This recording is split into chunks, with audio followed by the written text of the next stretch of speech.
আসসালামু আলাইকুম রহমতুল্লাহ। গাইস, এটা হচ্ছে স্যামসাং A12 একটা মোবাইল।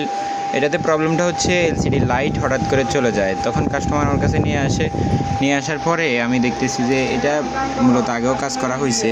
এই যে দেখেন, আগে এখান থেকে একটা ক্যাপাসিটর রিমুভ করা হয়েছে। এরপরে আগেও মানে এলসিডি লাইটে প্রবলেম ছিল, পরে উনি কাজ করানোর পরে লাইট অন হয়েছে, কিন্তু এখন আবারও লাইট চলে গেছে। তখন এটা আমি খোলার পরে চেক দেওয়ার পরে দেখলাম যে এখানে যে কয়েলটা, এই যে লাইটিং আইসির পাশে যে কয়েলটা থাকে, এই কয়েলটা খারাপ ছিল। পরে আমরা লাগাই দিছি। এখন এই যে আইসিটা এখানে দেখেন, লাইটিং আইসি, এখন আমরা এই আইসিটা রিভলভ করছি, এখন লাগাবো। আইসি রেডি আছে ইনশাল্লাহ। এখন লাগাই প্রস্তুত করে আপনাদেরকে দেখানোর চেষ্টা করতেছি ইনশাল্লাহ। আলহামদুলিল্লাহ, আমরা কাজটা সম্পূর্ণ করছি। দেখেন পিছনের সাইডে আমরা কয়েকটা কাজ করছি। এই যে দেখেন, এখানে কয়েলটাও পরে চেঞ্জ করা লাগছে।